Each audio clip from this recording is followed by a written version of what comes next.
السلام عليكم، ازيكم؟ عاملين ايه؟ يا رب تكونوا بخير. كل سنة وانتم طيبين. عملنا مع بعض مخبوزات العيد ونواعم العيد، ومكملين مع بعض تسالي العيد. عملنا مع بعض الفول المشوي او المقلي، وعملنا كمان الترمس. والنهاردة هنعمل الحلبة المنبتة.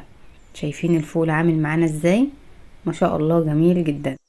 الناس اللي متعرفوش، شوفي الفيديو على القناة هيعجبك جدا، واعملي كمية بسيطة كده وجربيه. هتلاقي طعمه خطير، مش هتبطلي اكل منه. جميل جدا. تعالوا بقى نشوف النهاردة هنعمل معانا ايه. هنعمل الحلبة المنبتة.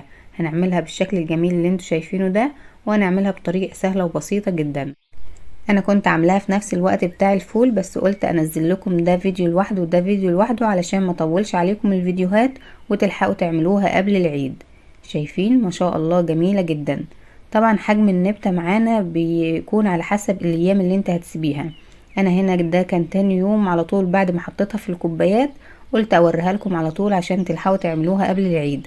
لو عايزاها تطول عن كده هتسيبيها في الكوبايات شوية. انا فرغت الكوباية دي عشان اوريها لكم، وبقية الكوبايات هسيبها معايا شوية علشان عايزاها اطول من كده. يلا بينا بقى نشوف هنعمل ايه في الحلبة بتاعتنا. بس قبل ما نبدأ الفيديو، لو اول مرة بتشوفوني اتمنى الاشتراك في القناة وتفعيل زر الجرس على الكل علشان يوصلكم كل فيديوهاتنا اول باول. ان شاء الله هتستفادوا منها.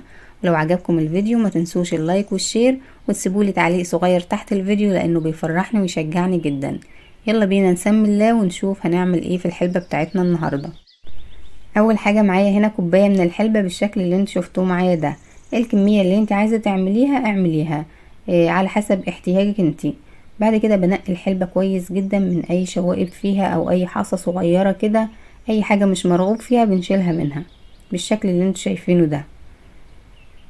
بعد كده باخد الحلبة بتاعتي في مصفى كده واغسلها غسلة كويسة جدا تحت الحنفية. شايفين بالشكل ده؟ اهم حاجة بس ننقيها كويس جدا علشان ما يكونش فيها اي حاجة مش كويسة. شايفين بيطلع حاجات شكل كده. هكمل تنقية بقى، وبعد كده هغسلها واوريها لكم بالشكل اللي معانا ده.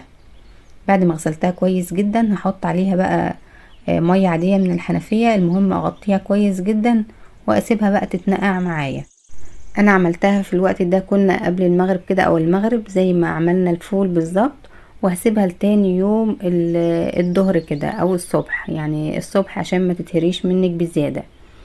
بتكون معايا بالشكل ده. طبعا ده في الوقت اللي انا نقعتهم فيه قبل ما اسيبها لتاني يوم. شايفين الحلبة نظيفة ازاي؟ ما فيهاش اي حاجة معانا. المية بتاعتها رايقة وكويسة جدا. ده كان تاني يوم بقى الصبح، يعني قبل الظهر كده بحاجة بسيطة. كانت معايا بالشكل ده. هصفي الحلبة كويس جدا من المية. بديها شطفة خفيفة كده، مش بمسكها خالص ولا المسها علشان هي فتحت معايا ما تتهرسي معايا. بعد كده هحضر بقى الكوبايات اللي انا هحطها فيها. ممكن تحطيها في كوبايات عادية من عندك او كوبايات بلاستيك بالشكل ده. اهم حاجة نعمل لها خرم من تحت كده بعصيان الشيش طاووق علشان تصفي المية الزيادة معانا. بحط بقى كمية الحلبة كده بحيث تكون نص الكوباية، لان لما تنبت هيزيد حجمها معانا. شايفين بالشكل ده؟ هنا كان معايا برضو طبق بلاستيك كده صغير، حطيت فيه برضو، عملت له خرم من تحت وحطيت فيه برضو بالشكل اللي انتوا شايفينه ده. شايفين دي كمية اللي كانت معانا، اللي هي كوباية الحلبة الناشفة اللي كانت معانا الاول. عملت معانا الكمية دي. ممكن بقى تحط الحلبة في اي قماشة نظيفة من عندك كده، تحط الكمية كلها مع بعضها وتربط القماشة كويس جدا. وهتكملي الخطوات بعد كده اللي احنا هنعملها بعد كده. عايزة تعملي كل واحد كوبايته كده بالشكل ده هيكون افضل بكتير. بعد كده بجيب معايا مناديل المطبخ وبحطها على وش الكوباية بالشكل اللي انتوا شايفينه ده. لازم نغطي الحلبة كويس جدا علشان ما تبقاش مكشوفة للهواء. لان لو بقت مكشوفة للهواء النبتة اللي هتطلع هتسمر وهتغمق كده ويكون شكلها مش لطيف. فبنغطي الحلبة بالشكل اللي انتوا شايفينه ده بالمناديل دي. وبعد كده هنبل المناديل اللي معانا دي علشان تساعد الحلبة انها تنبت معانا. طبعا الحلبة منقوعة ومبلولة لسه، فاحنا هنضيف شوية مية صغيرين. شايفين انا بحط المناديل ازاي؟ بحيث ان انا اقفل عليها خالص ما يكونش واصل لها اي هواء. هجيب بقى معايا كوباية مية كده واحط على المناديل دي بحيث ان انا انديها كده تكون مبلولة. شايفين بالشكل ده؟ بسيب بقى الحلبة بتاعتي كده في الطبق زي ما هي على الرخامة. طول ما انا واقفه في المطبخ اشوفها كده، لو المناديل نشفت لازم نبلها تاني ميه، ما نسيبش المناديل لما تنشف خالص. لو نشفت خالص مش هتنبت معاكي الحلبة ومش هتكون كويسة معاكي. لازم نبل المناديل كل شوية كده، لازم تفضل مندية كده على طول. حط الكوباية المية جنبها كده وكل شوية بص عليها، يعني ممكن تحط لها 3 مرات في اليوم كده على حسب ما تنشف معاك المناديل. هنا كان تاني يوم الصبح كانت نبتت بالشكل اللي انتوا شايفينه ده. النبتة كانت لسه صغيرة برضو مش طويلة قوي. حطت لها مية وسبتها بقى لحد اليوم اللي بعده اللي بعد اليوم ده. يعني هي اخدت معايا كده حوالي يومين من بعد ما حطيتها في الكوبايات كده، نهار بليل ونهار بالليل.